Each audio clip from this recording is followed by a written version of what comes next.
Agot, Los Angeles Lakers. Makakaharap ang Phoenix Suns sa buong puwersa. Warriors, mag-i-improve nga kaya kay Pascal Siakam? At si Paul George na ang nagsabi mga kaibigan na rim protector ang kulang ngayon ng Warriors. Ngunit bago ang lahat, kung gusto nyo ng matibay na running shoes, New Adidas Fashion, mabibili lamang sa halagang $1,299. I-click lamang ang link sa comment section or bisitahin lamang ang tiffin.com for more high quality shoes. Ang Los Angeles Lakers ay maglalaro na sa kanilang quarterfinals para sa in-season tournament na paparating na Miyerkules laban sa rival Phoenix Suns. Ang LA ay naging 2-0 laban sa Suns sa season ito, kabilang na nga rin ang 1-0 over sa kanilang mga kaibigan sa panibagong tournament during sa pool play. At sa pagkakataong ito, ang Phoenix Suns ay haharap sa Lakers. Nagkaroon ng more important pieces sa kanilang sahig dahil ayon kay Dwayne Rankin ng Arizona Republic, ang all-star guard na si Devin Booker ay magiging available para sa Suns sa match-up na ito para sa unang pagkakataon laban sa Los Angeles Lakers sa season ito. Siya ay na-miss ang previous 2 games mga kaibigan dahil sa isang injury.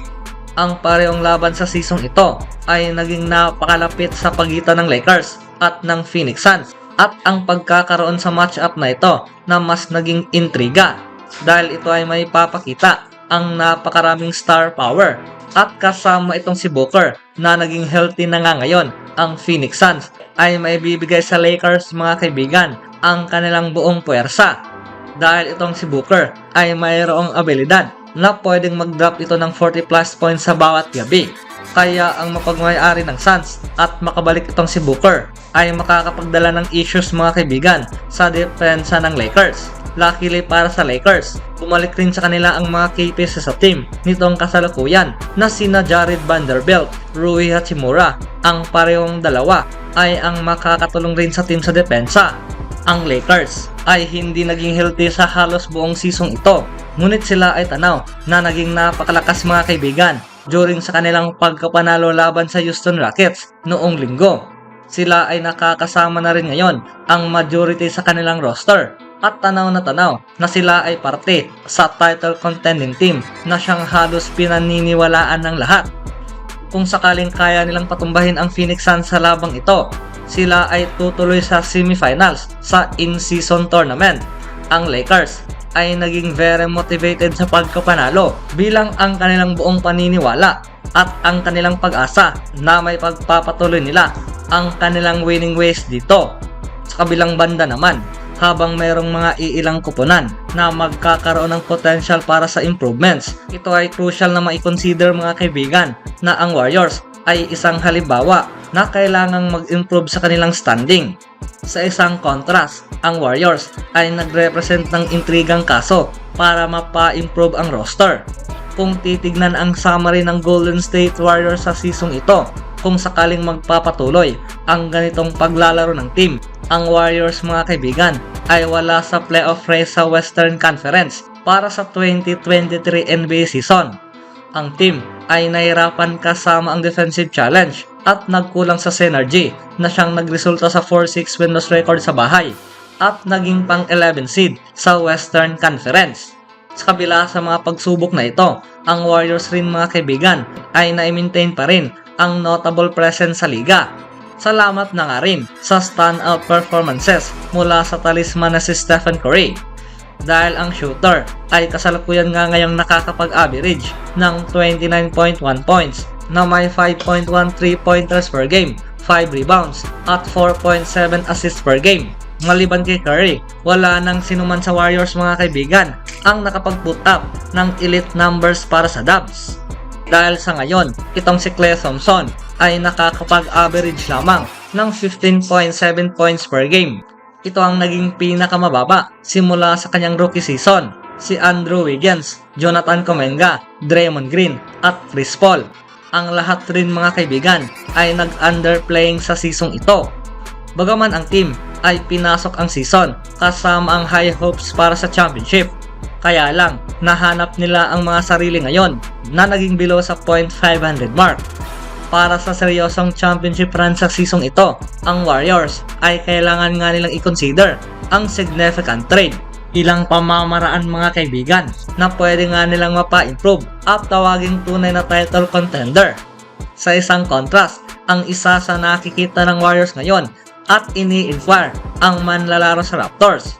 Ang naging key target ng team ay itong si Pascal Siakam. Siya ay nagkaroon ng solid 2023 NBA season kasama ang Raptors ngayon.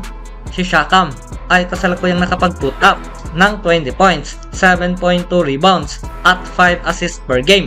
Bilang two-time All-Star, itong si Siakam ay nakikilala rin sa kanyang scoring ability at sa pagiging versatile sa both ends sa court. Siya ay naipakita ang flashes bilang ang kanyang skill set at ito ang nakapagbibigay sa kanya na siya ay isang pangarap sa isang NBA team. Ang performance nitong ni Siakam sa season ito ay naging maliwanag para sa Raptors, ngunit ang team ay nahihirapang makahanap ng consistency sa kanilang lineup.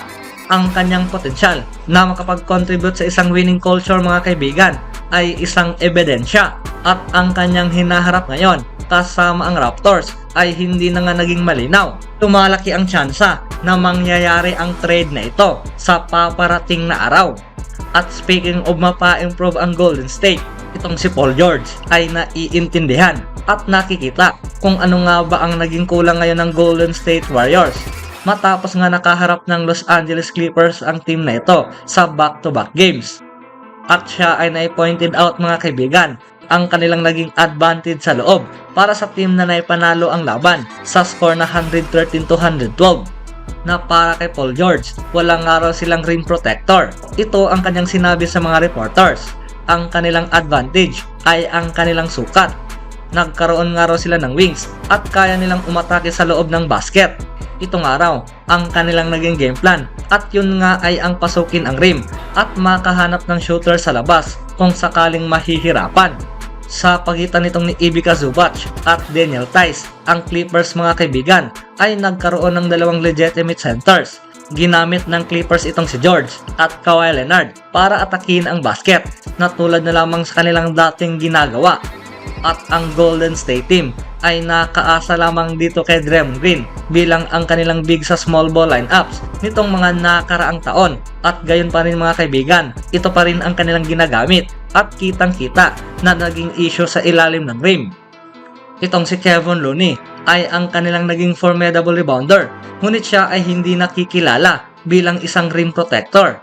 Sa sukat na 6'9" forward at nakakapag-average lamang ng 0.4 blocks per game sa season ito. Bilang naging resulta, ang Warriors ay nahihirapang makahanap ng consistency sa season ito. Naging 9-11 overall at naging 14 win-loss record mula sa kanilang huling 14 na laban.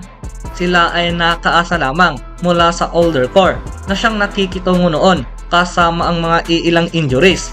Ang kanilang paghihirap ay isa na nga rin sa kadahilanan mga kaibigan mula sa kanilang star power sa roster.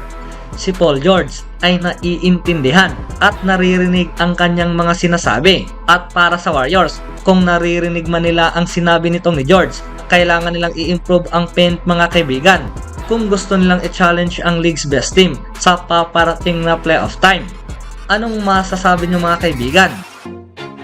Always do it on my own, so I gotta get through it. And the only thing I know is to love what I'm doing. Never give up, never slow, till I finally prove it. Never listen to the no's, I just wanna keep moving.